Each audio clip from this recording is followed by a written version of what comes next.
Always great catching up with Cortney Casey, who's going to be back in action at UFC Fight Night on Halloween night. Cortney, how's it going?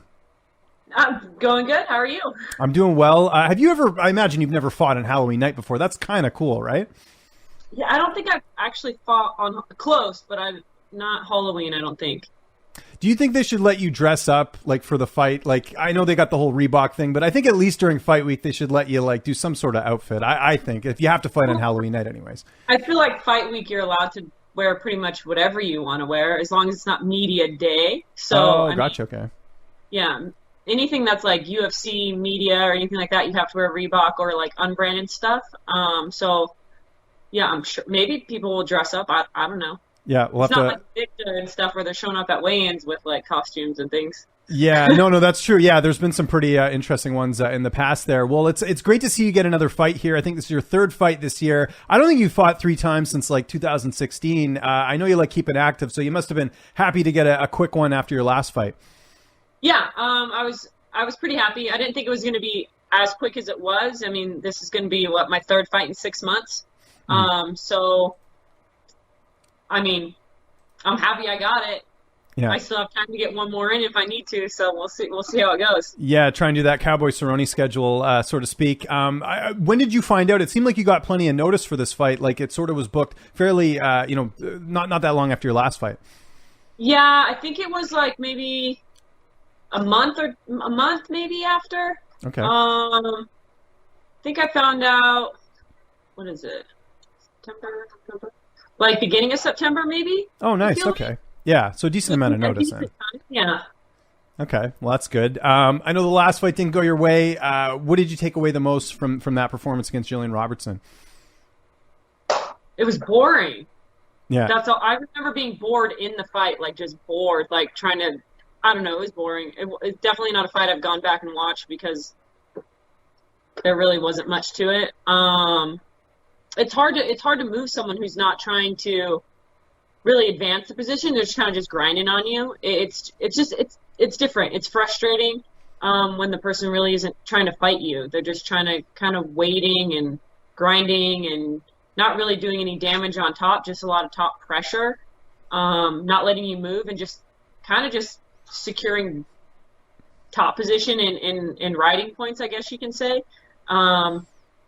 And then mental error at the end. It was just frustration and, just had to do something, listening to my coaches. They told me to stand up. If I would have known there was only 12 seconds left in the fight, I probably wouldn't have stood up, but I guess they assumed that if I got up, it might have done something, but I definitely didn't get up. I ended up getting choked instead. I hurt my hand in the end of the second round, so when I went to grab with the hand, I just couldn't, and then by the time I reached around with the other one, it was too late. I mean, she's known for that. She's kind of known for those rear naked chokes, and just she's got a good squeeze. I mean, she's a good brown belt, really strong brown belt, and I thought she would play a lot more. I honestly thought she would use her jiu-jitsu to play and try to really look for a submission, but instead she kind of just waited and waited until I gave her an opportunity to take my back, and it's just a mental error on my part in the end of that round. And now you got a notable opponent here in Priscila Cachoeira, 9-3 record, experienced opponent. You must have been happy with this matchup from a style perspective. I think a lot more exciting than your last one, like you mentioned. Yeah, definitely excited. She goes in there and pushes the pace, and she likes to throw her hands. She's really not known for her jiu-jitsu or her wrestling or anything like that. I do think she is still... I think she's like a brown belt or a black belt in jiu-jitsu or something like that. I'm not 100% sure, but I do know she's well-rounded. She comes from a good camp. She can take a lot of damage. They don't call her zombie girl for nothing.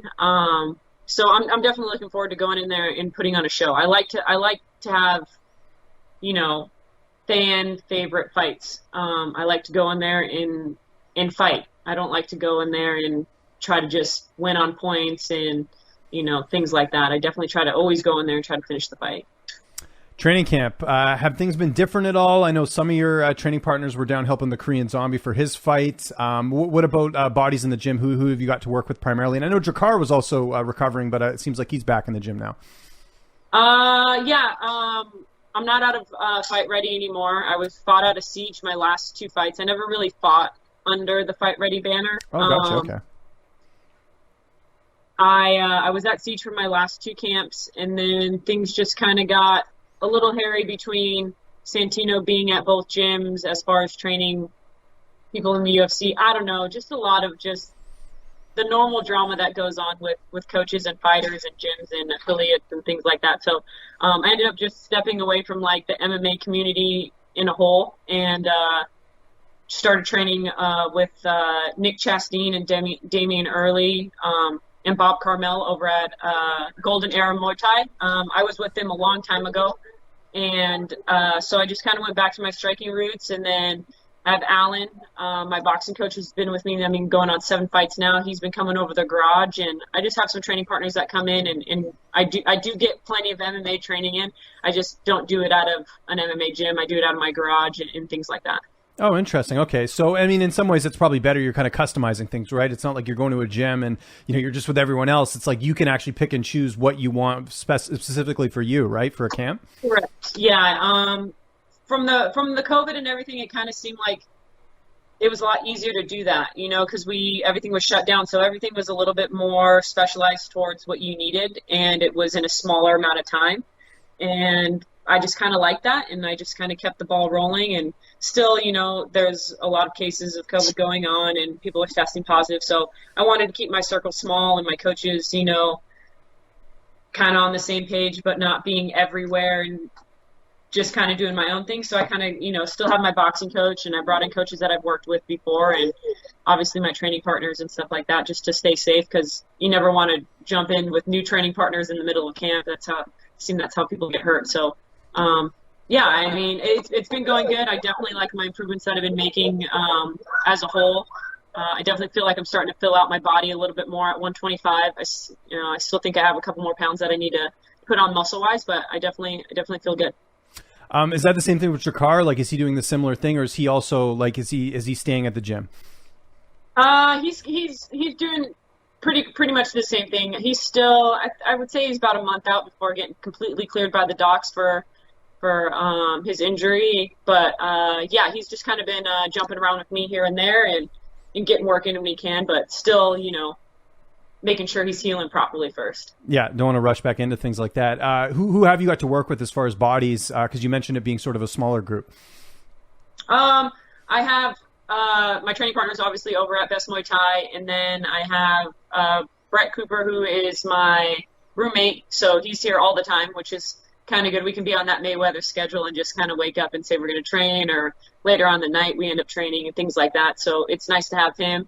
I have one of my old training partners from the lab, Fabian. He's been coming in and getting some good wrestling work in. Obviously Jakar and things like that. So I mean, body wise, I'm pretty good. I mean, it's kind of hard to prepare for someone who constantly walks forward and can just take damage like Priscilla can.